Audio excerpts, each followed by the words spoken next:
Hello. All right. I hope life is good and the day is fine. All right. I want to share with you my insight about programming your mind.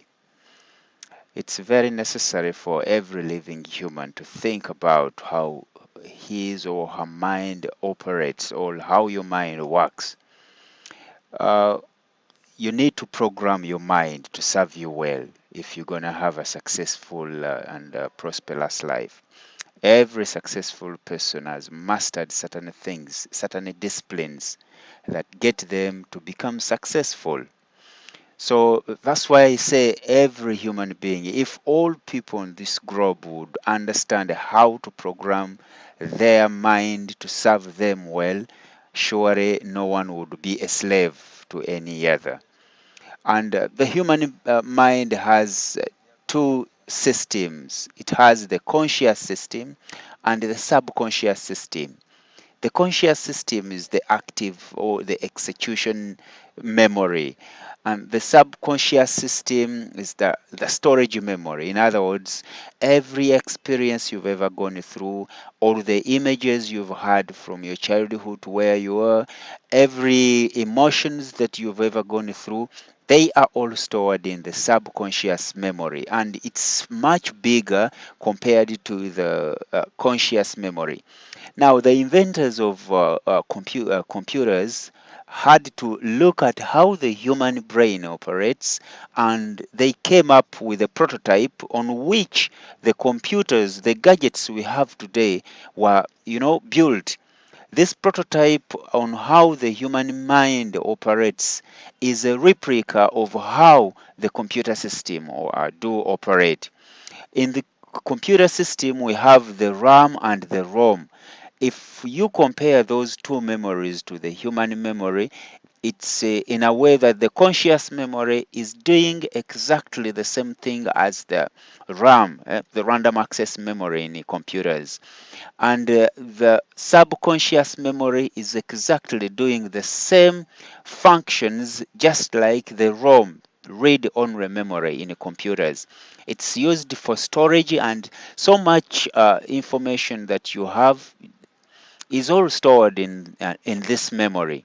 So it's your choice to understand how the human brain, how your brain works, because self understanding self-worth is the beginning of progress in anyone's life. If you understand how things run in your life, you will be able to defend yourself from people who want to use up your time.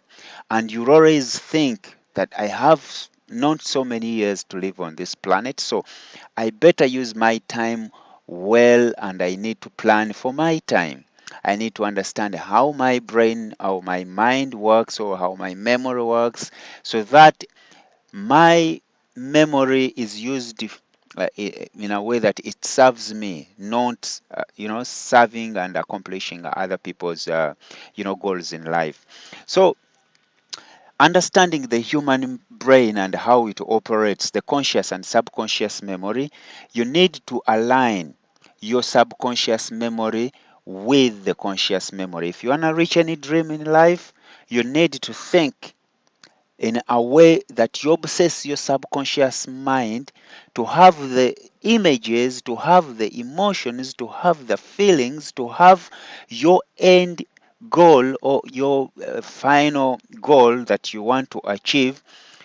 It must understand it with clarity. In other words, the images, the expressions, the experiences you do have stored in your subconscious memory will be your limitations to progressing towards what you want to achieve in life.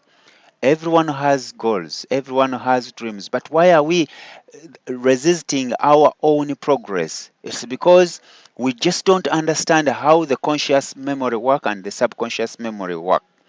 The conscious memory is like it wants you to go for adventure, it wants you to go towards the goal. But the subconscious memory has so many images, emotions, and experiences that it wants you to stay in your comfort life, in your comfort zone. The conscious memory may act for you to go forward, but the subconscious memory is acting in a way that you should stay In other words, every time you feel like resisting you moving on, just know the subconscious memory has kicked in and you need now to make a resolution. You need to think on how you can obsess your subconscious memory such that it understands your life goal, your life's purpose. That's why so many, motivational speakers will always tell you, affirm that you have achieved that which you need out of life. Affirm your goal in life. Say you have it and you possess it. Think and act as though your final goal in life has been achieved, and obsess your mind. If it's a dream home, if it's a dream car, if it's a dream family, obsess your mind with such images that get you feel and think as though you are uh, possessing, or you are within that life you need to live in. So I need now to get just down here just with a simple example, because these are disciplines. You need to have certain disciplines that will keep you on track, else you will find yourself off track. It's very easy to go off track because our old programming, our old beliefs, our philosophies from childhood to where you and me are keep us from progressing. Every time you need to do something new, you just find yourself, there are certain philosophies that are within your subconscious memory, and they are telling you, hey, you can't go in for that. It's risky. You can't just go in for it. You're gonna have, you're gonna lose so much of your money. You're gonna, face so many challenges. So the subconscious mind will resist. Every time you feel like having negative emotions, just know they are from the subconscious mind. They are just being retrieved from your subconscious memory. It's quite big.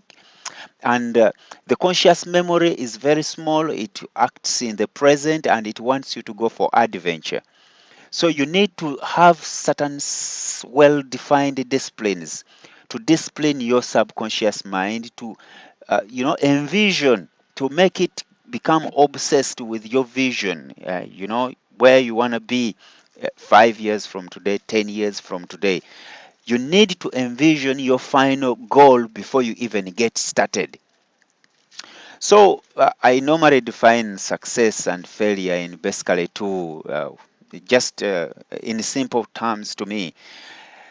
Success is, uh, to me, is defined as a few disciplines practiced every day. If you practice a given set of disciplines over a given time, they will be obsessed within, or stored, or will get to override any negative emotions in your subconscious mind.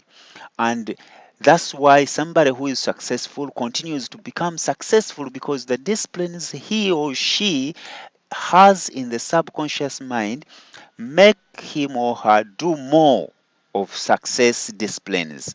And on the other side, we have failure. Failure is, to me, defined as a few errors in judgment repeated every day.